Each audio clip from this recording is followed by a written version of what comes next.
Hello, everyone. Welcome to Bumper Sticker Wisdom. We have a spinoff called Bible Roulette. Check it out. Please, we have a lot of stuff going on. Check it out. Share it. Watch it. Help us out. Anywho, I'm Jason. I'm John. Yeah, help us help you, right? Brother John's going to say a quick little prayer, and we will get started. Yes, sir. Heavenly Father, as always, thank you for giving us the opportunity to come together and to just give a moment to glorify you, Father. And we just ask that you inhabit our hearts and our minds and our tongues and allow us to glorify you in a way that is appealing and pleasing to others. And we just ask that you help it reach the people that truly need it. And it's in Jesus' name we pray. Amen. Amen. How was your week?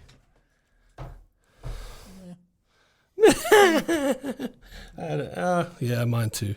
It was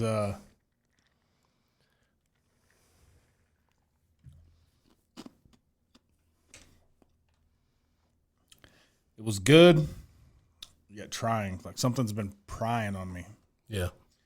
But nothing you can line up, like nothing you can specify. Like something's got, like something's grabbing me and like moving me where it wants me to go, and really weird.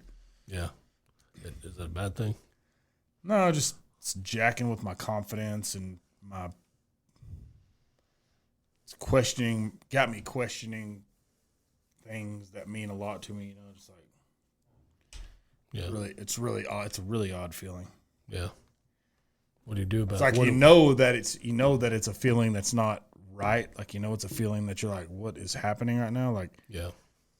I catch myself reading my Bible and I cut it short. Like, I'm like, ugh. You know what I mean?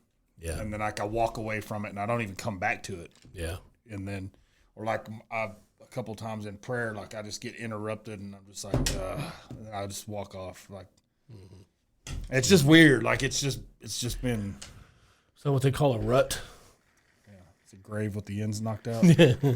Well, but that's one of those moments where you're kind of in what we would consider a rut. It is a grave with the ends knocked out of it. It means you can move left, right, forward, backward. You just can't get out. Yeah. I don't know what you'd call it or what it is. It just is there. It's a heavy presence. Yeah. Life's good. Life's great.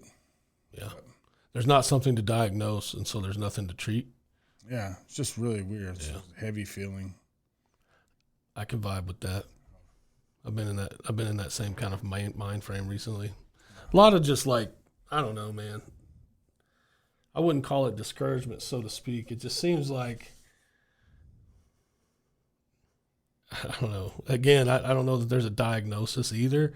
It just seems like, I don't know. I was telling you earlier, like, I just hadn't had a real good attitude recently, you know what I mean? Yeah. We had a great conversation last week. It was a lot of fun and, talked about things that I don't normally want to talk about, but maybe that's some of it, stuff like that's weighing on you, thinking about that and all that kind of stuff. And maybe it starts to feel like if some of this is like an exercise in futility, like there's no point to it.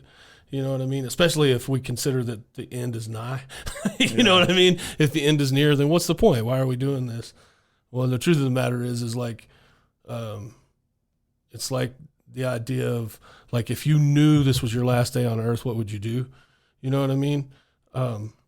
We have a mission to accomplish, whether tomorrow is the day or not. You know what I mean? I would do nothing. If it was my last time, I would do nothing. I would literally I would play it by ear, every single thing. I wouldn't schedule nothing. I wouldn't do anything. I would just float through my last day just once. Just if you knew that's what was going to happen. This is it. And I told I talked to you about, or said something about it recently, to you about like how Jesus knew it was his last day and he chose to wash feet. You know what I mean? Which in that time was a pretty disturbing undertaking, I could imagine. You know what I mean? Because there was no there was no foot care, there was no pedicures, there was no shoes, there was no socks. You know what I mean? Like, I can only imagine how nasty feet were back then. Yeah, corns. Something like that, Why yeah. does it smell like corn chips in here? So, but, it just, I don't know, man. It's free toes. It's free toes. I think that there is some of that like it kind of weighs on you a little bit. You start to wonder, like, well, what am I doing all this for? What's the point, right? If now's the time. Well, the point is I think, again, this is just me. I think the point is that it's a kind of a twofold thing. Number one, part of it, the pursuit is for you too, but every person that we could potentially help or bring to Jesus, or maybe help them understand a little something, or whatever will motivate them to want to come to the side of Jesus, or to come and see and like seek Jesus at any given point, like up till the last second. It's still part of our mission is to make more disciples. You know what I'm saying? So I think that that's part of it. Do we have any active listeners that started with this on the show? Do you know? Yeah, I'm sure I know of a couple. As far as like, there's not a whole lot of, this is something we've talked about. Like, there's not a whole lot of interaction, which is, I think you just take it or leave it. Yeah. Kind of leave it at this point. Just whatever. Well, the map is pretty wild. There's dots all over the stinking world. Yeah. And that can mean a number of things. Like, sometimes that doesn't necessarily mean who they were legitimately there in that place. Yeah, because you get VPNs. Yeah. And you can say you're anywhere, and it's where it's going to show. So there's that, right? But it doesn't matter. There's a lot of dots on the map. We've continued to ask for communication, questions to be asked. There's somebody that constantly is commenting and stuff, and I think that I don't really pay too much attention to it, and that's not a good thing, or I don't bring it up a whole lot because it's Dad, right? Yeah.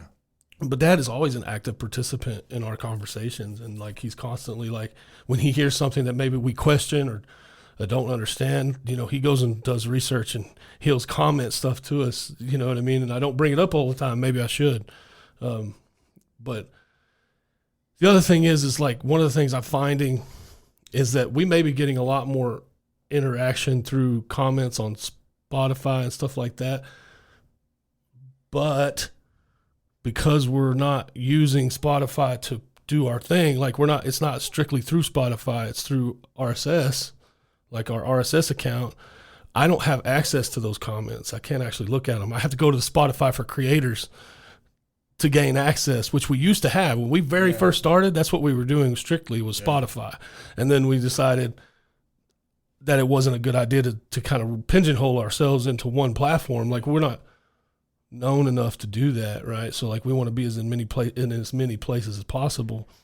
Now, if Spotify wants to come to us and be like, hey, we'll pay you to be exclusive, then by God, we'll do it. You know what I mean? I'm sure, or something like that. But the truth of it is like, I think that does get a little bit discouraging, but there's definitely people that are listening, and there's definitely people that have listened from the beginning. Yeah. I'm just curious. Yeah. Just had that thought. Yeah. I get it. And all the things I've been questioning, this has been one that I've questioned too. Mm-hmm. It's like, why the hell are we doing this? Yeah. You know what I mean? I look at our videos, and I look at the likes, and I look at the comments, and I look at the plays, and I'm like, dude, I don't know if I'm just being biased or what, but I'm like, dude, some of these are like really good. We get like 25 freaking likes. Yeah. It's kind of heartbreaking. It's like, dude. Yeah. Well, it's not hitting the right places, right? You gotta.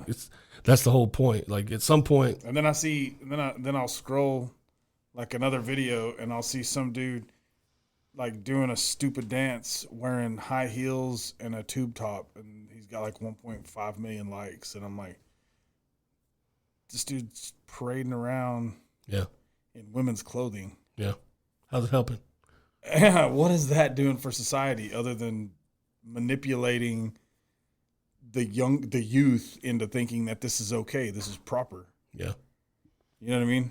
I don't And know. here, maybe that's part of the struggle. Maybe that's why. But you can sure, like, I mean, you see it all the time. Like, I'll get random videos that'll pop up, and it'll start. I look, if it's like a chick, like moving seductively, I always look at the bottom and see who posted it, because I'm sure everybody's heard of Justin Danger Nunley. He always does. His wife usually walks up like, "What are you looking at?" I like to see the end of those. Yeah. But if it's something else, I just flip past it. But I want to see what that reaction is. Yeah. But that dude will have like 500,000 likes. Yeah. Some of the stuff too, though, is like, how did they get there? Right? They didn't just start there, though. You know what I mean? Like, some of them have been on the platform since it started. Right? Some of them have been the content creators on TikTok have been there from the day TikTok started. Right? We've been there barely a year, just so you know. Like, But then you scroll through and you go down to some of our older videos, and they're like, one of them has like 14 or 1,700 plays, like a ridiculous amount, and then like you go to like, and it's not even like a good, like it's a strictly just a straight up Bible verse, and then you go to like where we're actually interacting and having conversation, and it's like 25 plays. Do you think it's like like how it's set up? Like, hey, we want you to pay for. I think some of that, yeah, for sure. I want you to pay for promotion. Promotion. Yeah, for sure. I'm sure that's part of it. But also, you're never going to go or never going to be famous just strictly organic. Like, not famous. I don't want to use the word famous, because famous you will. Growth can be organic, but it takes a lot longer. Yeah. Right? And so we've talked about that before. But then you think about it, truthfully, like, anybody who is seeing the stuff, anybody who does like it, who thinks it's beneficial, if they will take and share it, or they will repost, or they will at somebody, you know what I'm saying? I mean, if another creator that's doing something similar to us were to latch onto it and repost it, you would instantly see a hit. Like, you would instantly see an increase, right? It hasn't happened yet, but that doesn't mean it won't.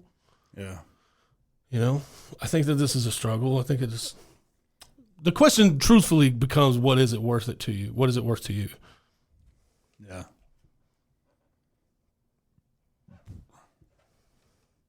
Worth a lot. Yeah. I mean, here's the thing. Not financially, but spiritually. Here's the thing. This wasn't started for that, right? Again, we said from the beginning, if it helped only one, that was enough. Yeah. I can guarantee you there's at least 10 that I know of that have personally mentioned and talked about it being impactful to them. So, you know some of those people. We've talked about it before. But, look, man, it's worth a lot to me too. But this thing doesn't exist without Jason, right? And if it doesn't exist without both of us, it's not the same. If you're not there, it's not the same. If I'm not there, it's not the same. You know what I mean? It's something, but it's not the same. Yeah. Okay, I want to shift gears from this. I want to talk about a video that I sent you. Not any of them. It's the last one I sent you. It's like the Last Supper. I don't think I saved it. You're talking about this one? That one. Okay, from The Chosen? Yes. Okay. The reason I want to bring that up is because me and you have talked about what that betrayal looks like, and this paints a very vivid image of what happens.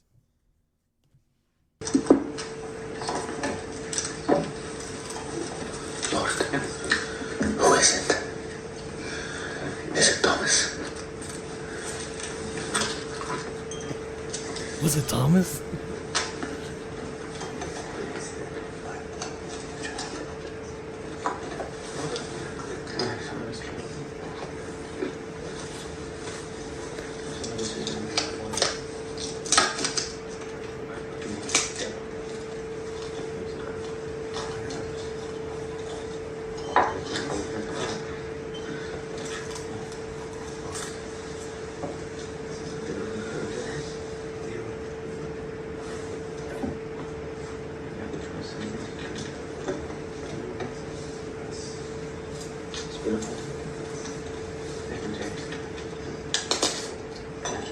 You do not have to stay anymore.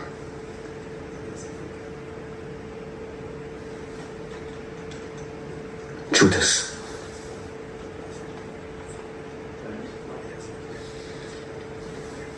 He has you now.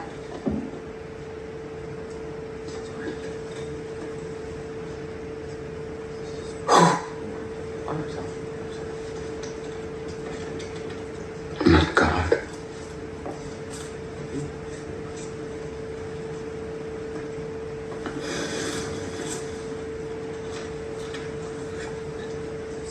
It doesn't have to be this way.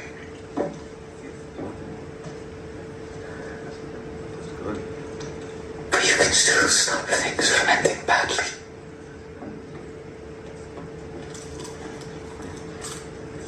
What you are going to do. Do it quickly.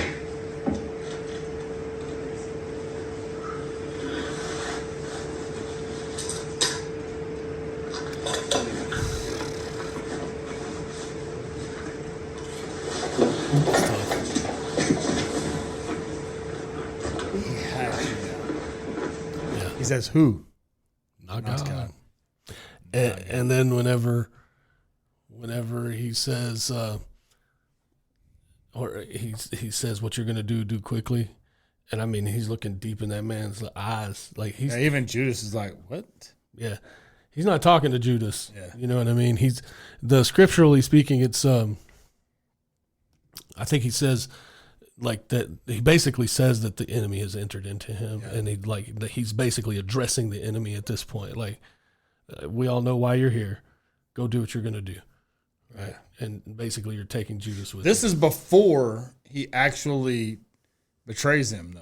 Right. This is at the Last Supper, is what that is. He knows he's going to betray him, but it hasn't happened yet. No, that's the next thing that happens. Well, Yeah. for Judas, they do the whole thing at the Garden of Gethsemane where the guys, he asks for them to stand watch with him, right? And he's praying off by himself. And it's at that point where he prays to let this cup pass from my lips. Basically, he's suffering at this point. And it's at this point where he starts talking about him sweating blood. Yeah, he's like, if He's there's under- any other way, Yeah, let it pass me Let it by. pass me Yeah, by. whatever. But at the end of the discussion, let if this is your will, let it be done. it's your will, not mine. Yeah. Right. And then he gets mad at the disciples because they keep falling asleep. Can't you stay watch with me for even an hour? Yeah. Right. And then finally he's like, just fine, have your rest. And then here come the guards with Judas, and Judas betrays him with a kiss. Right. They greet each other. They used to greet with a kiss on the cheek. Yeah. Right. Yeah, because they don't know which one's Jesus. That's how he identifies him without saying, that's the man. He goes up and, Yeah. It's the one I greet with a kiss. yeah. Yeah. There's a whole lot there. Like, it's one of the things like that I really truly appreciate about the series, The Chosen, is it just kind of gives life to it. It gives it more, it makes it a little more real. Does that make sense? Like, it just makes, Brings out the human aspect. it does. It does. You can see why it would look that way. Yeah. Right. And you can understand why it would look that way. Knowing the character of Jesus, knowing the character of the men, right? Peter, Andrew, James, John, Judas, all of them, like Mark or Matthew, like you can understand that character. And He's so, a wormy little freaking turd, though. yeah. Well, and again, what did we talk about? What was his thing? He was a money guy, right? He was a money guy, and so he was the treasurer for them amongst their little group. He was the one that controlled the money, right? So money got him, and that was his weakness, and that's how they got him. 30 pieces of silver. I don't know what 30 pieces of silver was worth then, but stands to reason it's worth a hell of a lot today. Yeah. So it probably was a lot then too. Depends on what a piece weighs. Touche. But 30 back then, one was probably the equivalent of A house. a house. Yeah. You Yeah. probably could have it's like having your weight in gold. You're essentially I mean? you're essentially rich. I don't know if that would make them I don't know rich. if you're rich, but you're Doing doing all right. very well. It's Yeah. like it's like a year's salary almost, probably.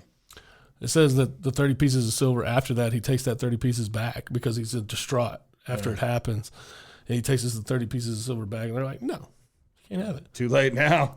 And basically sold him a piece of land for that 30 pieces of silver, and that's where he killed himself. And we've talked about that a couple of times. One says he's hung, one said he spilt his guts out on, like, he could have tried to hang himself and he fell. I don't know. I don't know the answers to all that. It would suck to be that dude. It probably isn't fun. I don't know what's going on with him now, but, you know. Well, I'm just saying, like, temptation is going to be in all of us. It's a But battle for all of us. And no one knows if they're that type of character, because that's a hypothetical situation. None of us are going to have to turn Jesus in. Yeah. But if someone's dangling $1 billion in front of you, let's say $1 billion, because, you know, that's $1 million that's used to be the number. generational wealth, you know. Yeah. They're dangling that in front of you, and like, all you got to do is just tell us where he's going to be at this time. Yeah. That's all you got to do. Yeah. Like, well, I know he's going to die anyways. Yeah. I mean, wow, you know, then you try to figure reasons to justify it. And I mean, I know he'd want me to be taken care of. I'm one of his disciples or whatever. You know, I'm not saying like that's what he was saying, but that's how I could see how people would get totally screw that up, you know? Yeah. At that point, sitting there at the Last Supper, when Jesus looks at him and says, you don't have to be here anymore, and he says he has you now, that should have been enough where he was like, oh, shnikey. You know what I mean? Like, I've got to, this can't be how it ends. He already had a grasp. It was too late. It was probably it was too late by that point, right? He already had a grasp of it, or a grasp of him. He already had a hold of his heart.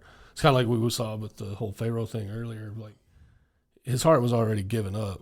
Yeah. Like, it's done. Like, there's no turning back at this point. You know, even though it hasn't been done, you don't think there's no way of changing it? I think that, I think it's possible, but I think that you know, okay, let's just think about me and you. You know, when you've made your mind up, it's up. Like, nobody's changing your mind. You know what I mean? People can try to convince you, but what's the likelihood that you're going to go back on what you said, like what you already decided? Yeah. Does that make sense? So it's not that it couldn't. It's just that it's done. Like, you know what I mean? You've already made the decision. Game over. Like, same thing. Like in my relationship, you know what I mean? I love my wife, and I trust her. I trust her guidance and her counsel, right? But when I've made my mind up, I've made my mind up. She really can't convince me otherwise. Yeah. You know what I mean? As long as I go to her before I've made my decision, you see what I'm saying? Yeah. That's what I'm saying. At that point, the decision was made. Yeah. He had already made the call. Yeah. Oh. Yeah. I think that, too, thinking you talked about temptation, that's a part of our story, right? We're going to be faced with it no matter what. And every time we give in to temptation, it's like we're driving the nails a little deeper, right? And so that I think that's where the conviction for our sins and for our failures comes into play. And so, you know, we've heard him, Philip Anthony Mitchell talk a few times about, you know, if you can sin and not be bothered by it, you know what I mean? You're in a dangerous place. You know what I mean?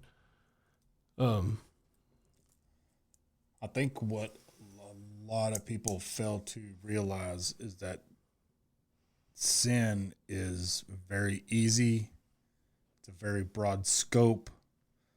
It's not just one thing. It's not just 10 things. It's not just 20 things. I mean, there's probably a million different ways that you can do this. Anything that immediately hits your moral compass and it starts going haywire, that you know it's wrong. Do you know what an idol is? Yeah. Right. People say it all the time. That dude was my idol growing up. Or I looked up to him growing up. Yeah. You know, and idolatry just is essentially putting something other than God on the throne of your life. Yeah. Like you're putting that above him. Like sometimes your spouse, sometimes Other people, things, money, your own self. You know what I mean? Like there's a lot of things. Like it can be any number of things. And look, none of these things are bad in and of themselves. It's what place they hold in your life that's the problem. yeah. Right? So when it gets to that level, whenever you're putting that stuff up there and it's like money one, God two, Yeah. you're out of balance. Things are wrong. It's going to be wrong. Yeah. Right? And now you are worshiping something above God. Yeah. That's a sin. And that's more than likely the way we most likely sin more than anything is by putting other things before God. Yeah. Not that you can't enjoy those things. Not that you can't, like sports, right? We've talked about it before. It's not that you can't enjoy it. Not that you can't be entertained. It's not that you can't love it. But if that's more important than God, something's not equal. Something's out of balance. It's unequally yoked. Well, it's like when it comes to sports and stuff, like it's almost like ritualistic. Yeah. Oh yeah. Every Sunday, go watch, NFL Today. Got to watch all the pregame. Game start at noon. Got to watch till Sunday night football's over about 10-ish, roughly. Yeah. Got to You watch. got game Monday. Then you got Monday. Then you got Thursday. You know what I mean? Yep. And if you're a college football fan, you got Saturdays. Saturday. Yeah. Yeah.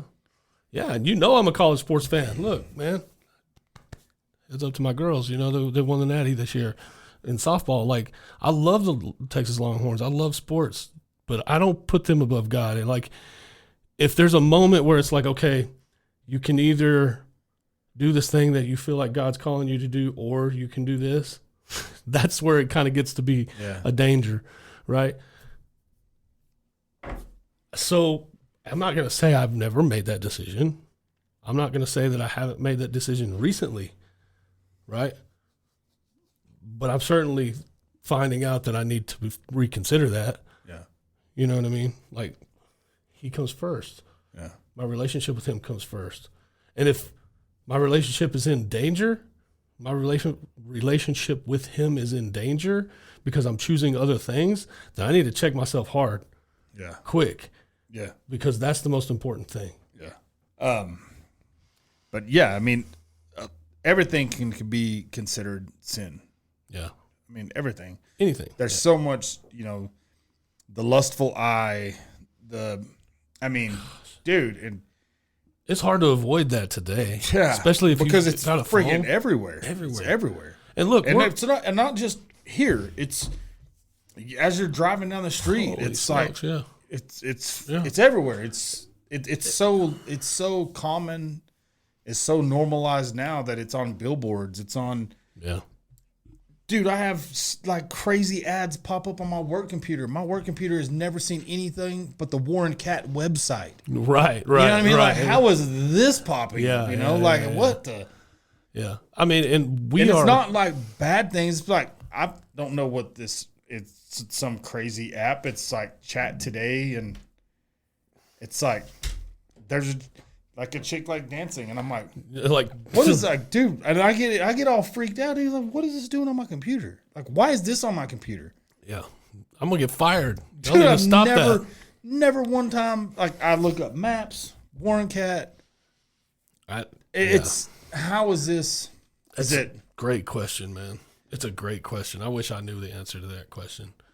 Because it does, look, okay, so Bumper Sticker Wisdom is its own entity, right? So it's its own personality. So it's got its own Facebook, its own Instagram, it's got its own TikTok, its own Snapchat, its own YouTube, right? All of the stuff that we're doing is out there. Well, so when I am looking at our stuff, I don't watch that phone for TikTok. I don't watch that. You know what I'm saying? I don't go sit there and, of course, but I like a lot of videos. All the stuff that's saved to our profile, right? Yeah. What is in there that's dirty? Nothing. Nothing. There's occasionally a music stuff because I love music, so I can't help but watch it. There's occasionally food because I love food, right? Most all of it is stuff that is interesting to us as in a spiritual way, right? In our relationship with God. Still, just go and start watching TikTok videos. It's overwhelming how much foulness still comes that direction on your on the regular For you page. for you. Yeah. It's just, again, discouraging. But our job is to be a light in the darkness, right? We are a city on a hill. Like, we are the light of the world, right? So these places, we need to be there doing something positive. And you know what? The world doesn't necessarily want something positive right now. HIV positive. He got the herpetogonosyphilitis. Herpes. Oh my gosh. I'm sorry, that was stupid. It got me. Last week you got me with the Lorena Bobbitt thing. Bro. Can you see her like running around like a corn dog without the stick? You know what I mean? Like waving it around, like, I got you down. Like, bro, So you're like, yeah. You like that? Throws it in a hot dog bun, grills it up, and Do you feeds remember? it to you. Do you remember me, myself, and Irene? Yes. Well, look who decided to join the party. It wasn't for me. Oh my god. Yeah, he's all, did you have fun with what? Yes, I And he's like did. he's shaking it, and she's like, we didn't use it on me. And he's like, Oh, it's so freaking terrible, dude. It's hilarious though. Anyway, that it's just interesting to me that's the reason it's out there is because most of what people are putting out there isn't necessarily got the positive frame, right? And it's not that it's negative, it's just not clean, right? okay, but by today's standards, and this is where people really got to watch out, because as a whole, we as people try to morph the word of God into, well, it doesn't necessarily say, we try to justify, well, times have changed. Clothing's a little more seductive. Yeah, but it's still a lustful eye. It's still, like, if you see some chick walk by and she's a bona fide 5, let's say. Like, she's a 5. She's basically a butterface. It's all good butterface. You know what I mean? Yeah. But she's got a banging body. She's wearing skimpy stuff, and she walks by, and you're not paying attention, but you just happen to catch a glimpse, and you're like, you know what I mean? Mm-hmm. That's the lustful eye. Like, if it's that quick, it just... Well, like, okay, so I go to the gym 3 to 5 times a week, right, in the morning. And it's surprising. It's shocking to me how many girls are in there basically wearing Spanx, which are very short, very tight shorts, and a sports bra. I mean, you're essentially wearing a bathing suit to work out in. And, like, look, be comfortable. I get it. I understand. But there are times when you see it and, like, you question the motivation. Like, you know what I'm saying? Like, I feel like there's something there. You know what I mean? Like, you're not... Go. Dude, no, we got to see this video. Have you not seen the video? And the dude walks by and he's like, excuse me, ma'am. She's like, I got a boyfriend. And he goes, yeah, me too. And then he's like, your tampon's hanging out. Oh my God. She's shooting the video, dude. No. Oh my gosh. Oh God. Dude, you got to see this. This is what bumper sticker wisdom is for, right here. Dude, it's so funny. It's just funny because he's like, hey, like, he's trying to help her. He's like, ma'am, excuse me. No, I don't think so. Oh, These are that was what in the hell was that, bro? What the fork? I know what it was, and it's not something- yeah, that was terrible. that is what you call Okay, hold on. disgusting. I'm not going to show you. I'm not going to describe it for you. No, did I pull it up first? Send it to me. Send it to me. Send it to me. Okay, that's it. That's it. This one? Yes. Watch. I have a boyfriend. Yeah, that's great. Me too. So just to let you know, you have a tampon sticking out of the back. She said, I have a boyfriend. He goes, yeah, that's great. Me too.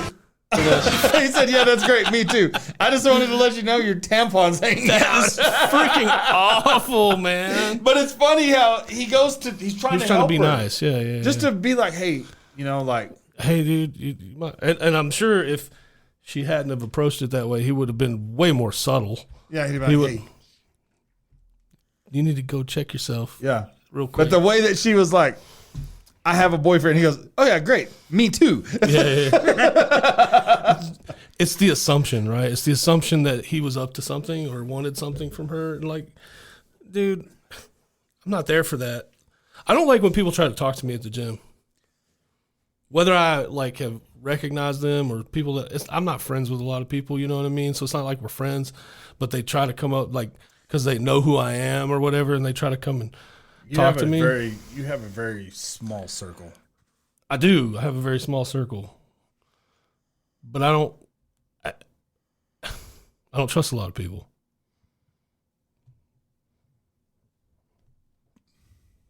I can't give all of me to everybody. There is a very interesting video. We're not going to play it. I can explain it.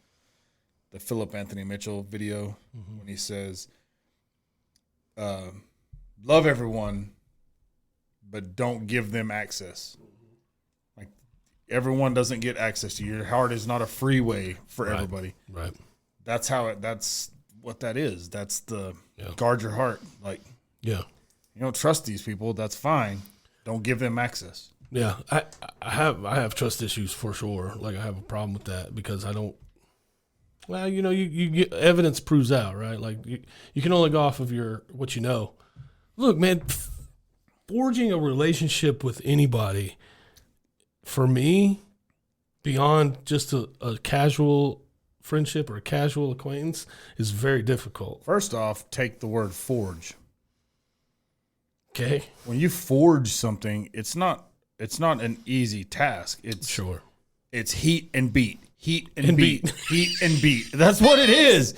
It really is. It is. It is the most torturous. It's the most torturous temperature you can bring it to, and then you're beating the piss out of it with a freaking iron hammer. You know what I mean? Like, and then you shove it back in a forging oven, and you get it red hot, and then you beat the piss out of it some more. It's not a comfortable thing. So when you say forging a relationship, it's a relationship based off work. It's not a relationship it's not just somebody you just go up to like, oh, come on, man, you're gonna be my new best friend. Let's go. That's not a real relationship. When you forge a relationship, it's been through the test. It's stood the test of time. It's gone. You've gone through the nitty gritty. You've hit the gritty. Yeah. You know what I mean? Like you've done all those things. You've done all those things. You've brought all the pain and turmoil that you could go through in forging a relationship. Like when I didn't marry my wife, I didn't just grab my wife and be like, you'll do.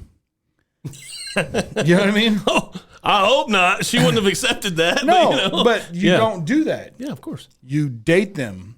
Yeah, it goes through a process. You go through the process. You go through the molding yourself to be better for them. Typically, they mold themselves not to change for you. That's not what I'm saying, but like, if there's something like social media made my wife very uncomfortable. Very uncomfortable. Mm-hmm. So when we started really getting serious, I was like, you know what? It makes you very uncomfortable. It's done. It's gone. I don't need it. I need you. I don't need this. Sure. So that's part of the forging process. It's the uncomfortable things. Right. But it's adapting to it. It's fixing it. It's coming to an agreement. It's not just, it's my way or the highway. Nah, you'll do in a pinch. No one does that. You know what I mean? Right. Most of the really true bonds that you have in life, the real friends that you have, it's gone through it. There's been some drama. There's been some beef. There's been some anger. There's been some feuds. There's been some coming at each other like, no, dude, you're freaking wrong. Yeah. But if it works out, you should, if they're your friend, you can tell them like, no, dude, you're wrong. Try again. Yeah. 100%, right? And I think that the reason that I haven't forged a lot of relationships, though, is the fear. I'm afraid of putting in the work for no return or ultimately losing a relationship, right? Okay. I get what you're saying. But think about it like this. When you put time and effort into something, let's say at work, let's use this as a prime example. You're putting all this effort and you're getting paid handsomely. The company's putting a ton of faith in you. You know, they have this idea. You have this idea. You come together like, yeah, we can make this work. This is gonna be great. They're putting faith in you. You're working a ton of hours. They're paying you handsomely. They're doing all these things are working out. And a truck runs into a storm or something, has an accident, product doesn't get delivered. You didn't fail. An accident come up. The customer that you guys were trying to deliver that to loses out. Y'all lose out on the money. But all that forging and all that stuff that y'all were going through together wasn't for nothing. Sure. You know what I mean? Yeah.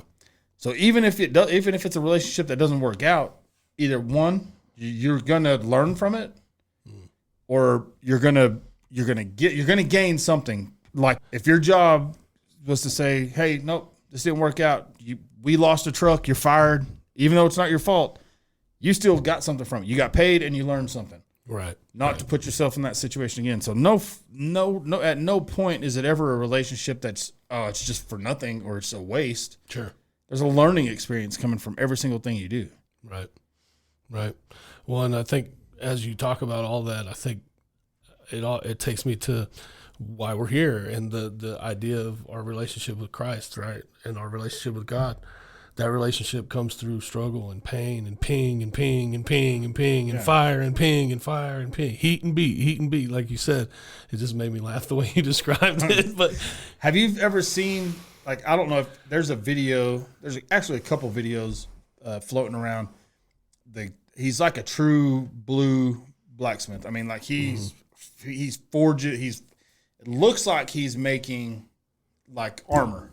Mm-hmm. And he's putting metal in there, and he brings it back out, and he puts it on an anvil.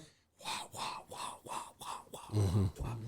Bro, this dude's arm is as big as my head. Yeah. But his other arm is as big as my forearm. You know what I mean? Right. He looks like he's a master in the master of Bashan. You know what I mean? Like, this dude is Joey Swole on his right hand and freaking Finding Nemo in his left. You know what I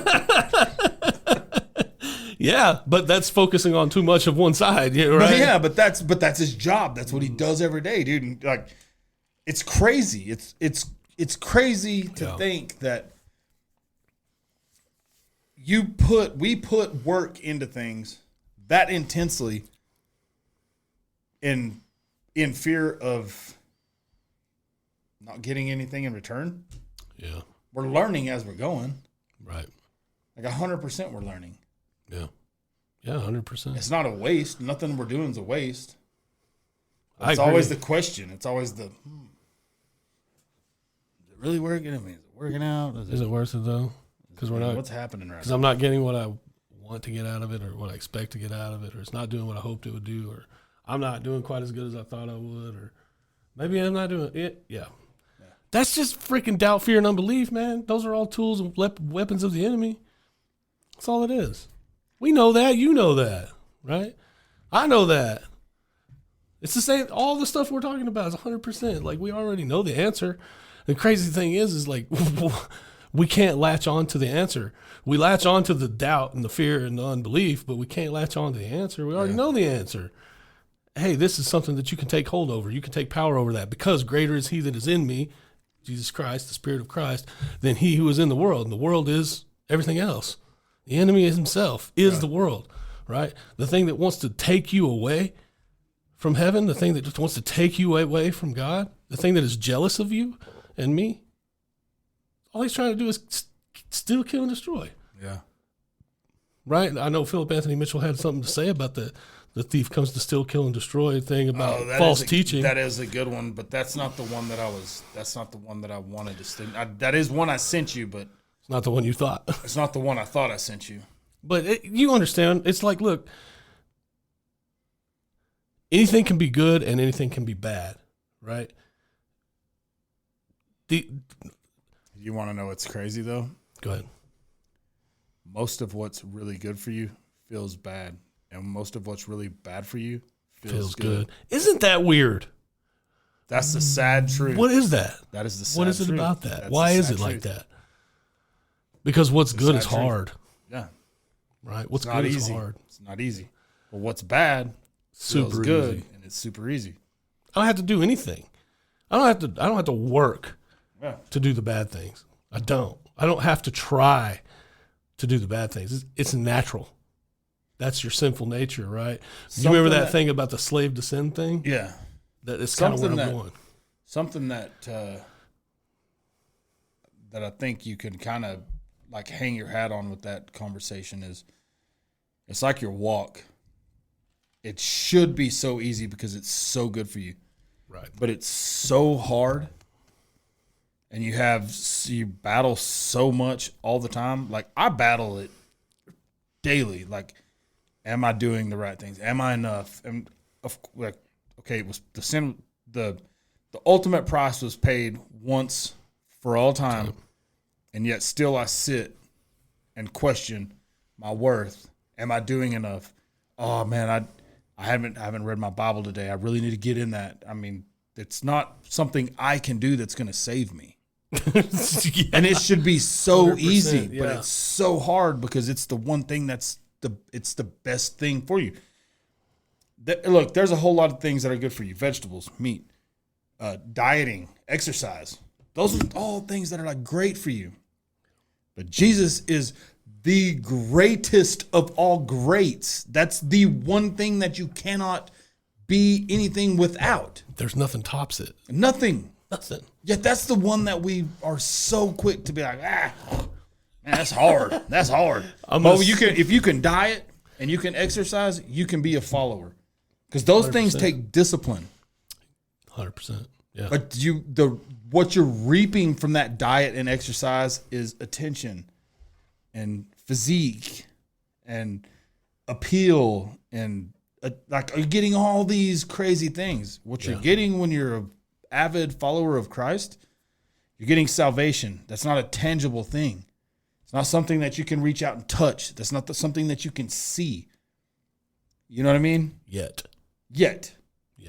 But that's the thing about it. Like that should be, if you can do all these things, if you can be disciplined to do all these other things, you can be disciplined to be a follower, 100%. To be a believer, to be spiritually attached, to be in your prayer life, to be in the be in the Word of God, to be there for your fellow man, to love and honor each other. And you should, if you can do dieting and exercise is two of the hardest things I've ever had to do in my life. Mm-hmm. They suck. They suck. Suck start a Harley. They suck so bad. Like they suck. They suck. I love suck. you, bro. I don't know where you come up with it, but I love you, bro.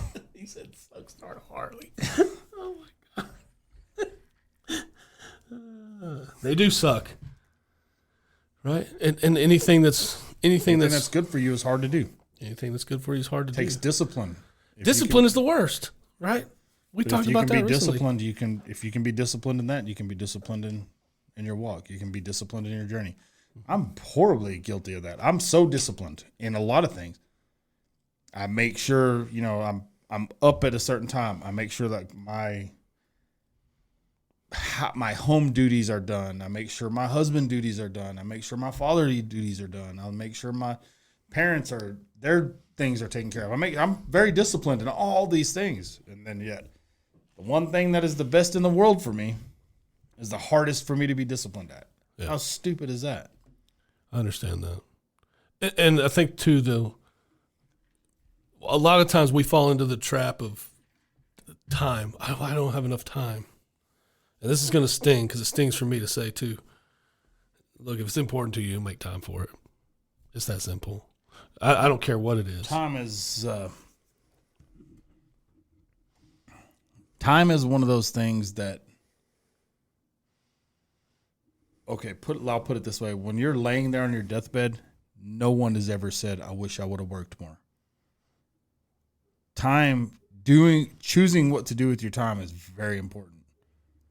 100%. Nobody's going to say, I mean, yes, ultimately the end goal is to provide, to live comfortably, to do all these things. And you need time to do that because time is money. 100%. Got to have it. Gotta have it. Yep. But to center everything around it, no, when you're on your deathbed, when you're laying there, you're never going to be like, I wish I would have worked more. Damn that vacation. I wish I would have worked more. Yeah. Let me ask you a question. This is on topic, but off the topic. If today were that day and you were reflecting on yourself and reflecting on life, what are some things that you would wish you had done more or be thankful that you did do? Things that I wish I would have done more of. You know, there's one thing that I feel like I have the personality for. I just don't have the courage to do. And that is to be in some kind of ministry at the church. Like I feel like I have the personality for that. Like I'm approachable. I get along with people. I just don't have the courage to do that. I'm not confident enough in where I stand to do that. That's one thing that I know I'm going to wish I would have done. Like, dude, who cares? Yeah. Shoot for the moon. Yeah. You know what I mean? Aim for the stars, land on the moon. Who cares? Yeah. You know what I'm saying? Yeah. One of those kind of things. At least you're not here. That kind of situation. One of the things that I'll really wish I wouldn't have spent so much time on is dwelling on the things that I did in the past. Ooh, preach. You know, the things that don't define me anymore, but I still let them because I'm dragging them around. You know, we talk about digging up your skeletons and I'm playing with them like puppets, you know, that kind of thing. Yeah. Like that's the thing that I really is gonna haunt me. That I let those things that I've already been forgiven for, that I've already put behind me, but I can't quite shake. Yeah. I wish, for me, like, and again, I have time. The good news is today you have time to change that narrative, right? But if today were that day and I knew tomorrow was not gonna come for sure. Like I just knew that this was my night. I really wish I'd have spent more time being joyful, I'm super grateful, right? So like, I don't have a problem being thankful for all that God has done. I might take some of it for granted for sure. Like it's real easy to do, but being in a first world, right? It's easy to take things for granted, but I really do wish that I'd spent more time in joy, like having joy. Can I ask you what joy looks like to you?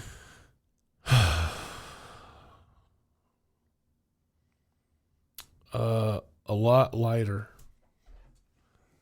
You know, I've walked around with a chip on my shoulder for a long time.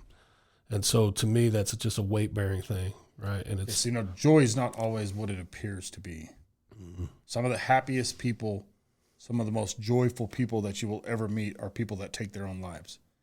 Mm. Joy is not what it appears to be on the outside. Joy is something that is in your heart.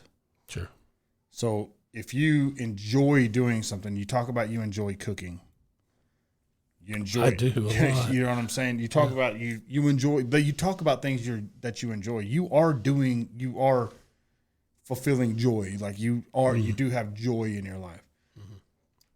I think what I'm gathering based on how you're explaining it is that your idea of joy is people seeing you happy, you portraying a smile, you doing those things. That's not always joy. Sure. That's a facade. That's something that people see. Like I cast that out a lot too. Outward joy. Yeah. Yeah. But on the inside, I'm not. I mean, I'm drowning inside So that's not joy either. Mm-hmm. You know what I mean? Mm-hmm. The joy that you're going to find in life is going to be pure. You want it to be like, damn what everybody else looks at and thinks and sees. That's not, at the end of the day, there's only one person that your life is going to matter to. It's going to be Jesus. Are you written in the book of life? That's it. Yeah, 100%. All the struggles you have down here are null and void. Like, I would, look, knowing what I know now, and I could go back and start at whenever your earliest memories start, 8-9 months.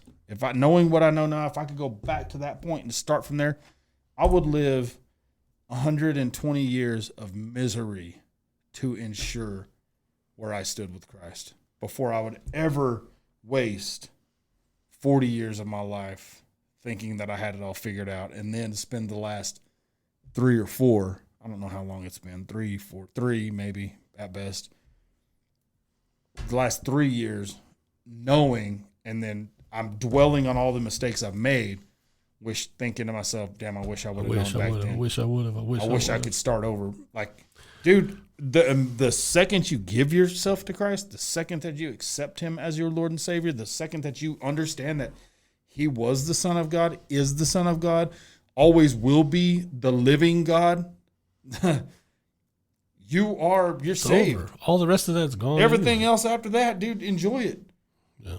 What happened before then is, it's a cherry on top, man. Yeah, everything after that's a cherry. Toodles. I guess. I didn't mean to interrupt you, but I just wanted to. No, and I appreciate your perspective, right? Because perspective always means something, right? So it's always about from what angle you're seeing things. I can only see things from the way I see them, right? And so I'm interested to know your opinion. I know your character, and I know how you are, and I know what you mean when you say you wish you had joy. That you wish that you had joy excreting from you, like people could see it. Like, yeah. I know that's how you are. I know that's how you feel. Yeah. Don't take that joy and replace it. Don't replace the joy that you truly have with the things that you actually enjoy, and replace it with something that you're not comfortable with, because that's not the John that I know. Right. Bro, you're who you are. That's fine. You either love you or you don't love you. You know what I mean? Right. But the things that make John happy inside, keep those things. Don't trade that. Don't go swapping. It's like trading a brand new car for a hunk of crap and being $40,000 upside down in a car worth $500. Yeah. It's like, damn, that didn't make no sense. Yeah. It's like giving up your true joy for something that you think is joy. Yeah. True. I also wish I would have spent more time, or not wish. I would also like to have spent more time being in community. Like, again, we've talked about this a lot. For me, this is something where I'm very uncomfortable, like the communal thing. And it's one of the things that makes me out to be the worst kind of jackass, because community means a lot to people, and it means a lot to all of us. And it's It does. one of the things that you really should focus on. We are called to love one another. And I love everybody, dude. I don't spend a lot of time around people. Yeah. I guess I just, because I love people so much and I have such empathy and compassion for people, it's so hard to spend so much time around people. It just is, because I get frustrated because they're frustrated. I get sad because I know they're sad. You know what I'm saying? And then there's other times when I'm just like, just quit whining.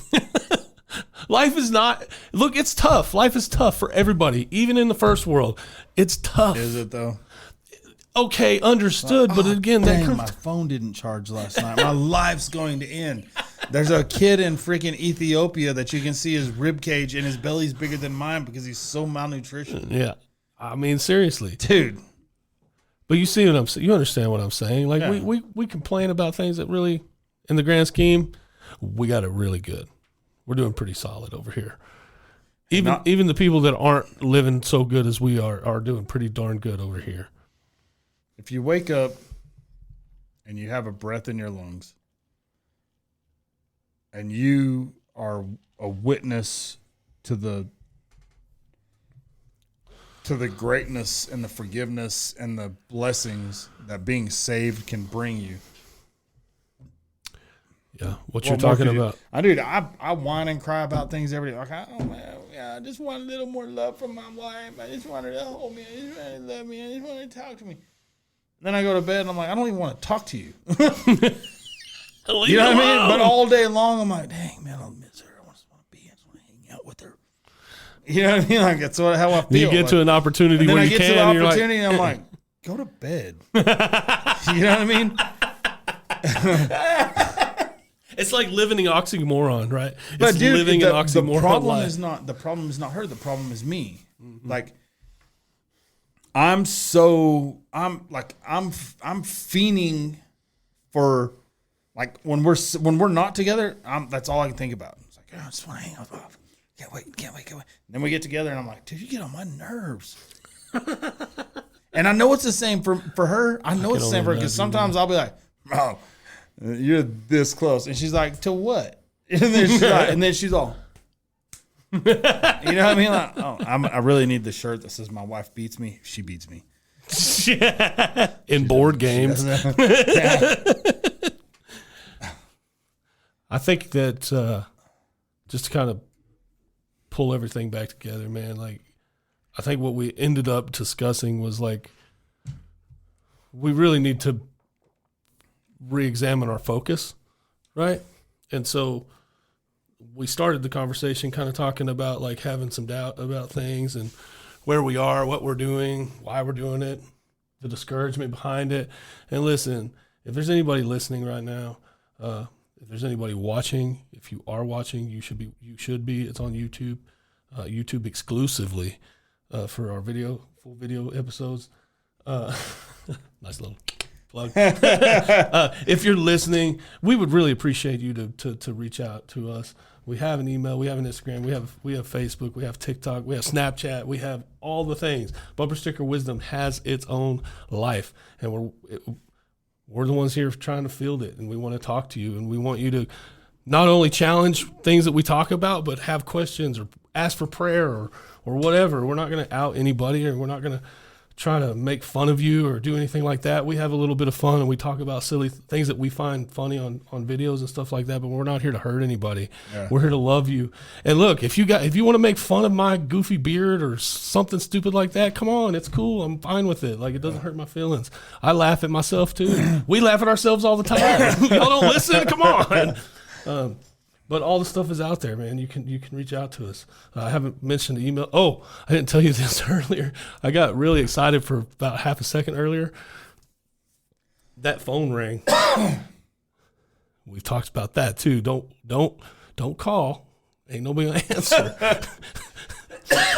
But it rang, and I was like, "Do I answer this call? Answer it, or just leave it? Answer it." I didn't answer it.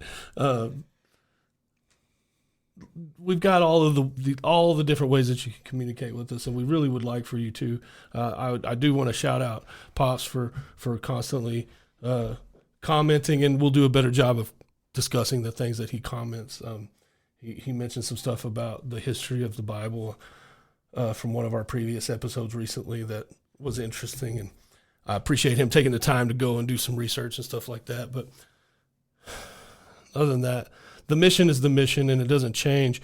And I want to make sure that we stay consistent and persistent and recognize that our focus is on the wrong things if we're thinking that, well, maybe this isn't for us, or maybe this is what we should be doing. I think that God has a plan, and I think that as long as we stay on the path, we will reach right there. We will reach where He designed for it to be. It says, we make our plans, but God directs our steps. That's one. Number two, it says, I'm convinced that the purpose that was laid out for you will come to completion, right? Like, it's going to be completed at the day of Christ's return, one way or the other. And I just want to bring as many people as we can. And we want to be in relationship with people. And I'm learning how to be in community every single day. I'm certainly better today than I was even 2 years ago, but still not quite there yet. What do you call a priest that becomes a lawyer? Oh no. A judge? Father-in-law. Father-in-law.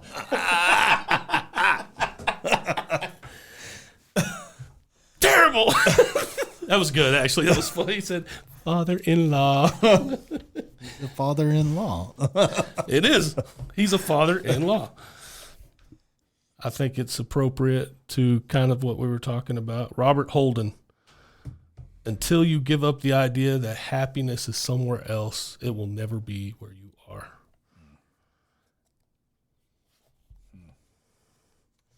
I'm not talking to John Traylor at all. We're past halfway through our second year now. That's episode 79 today. That is 27 into this year. We're creeping up on that 100 episode mark. Oh, wow.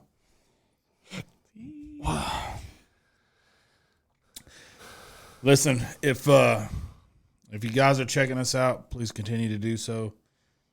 Reach out to us. Help us out. We're not talking financially. We don't need any of that from you guys. We need some input. We need some guidance.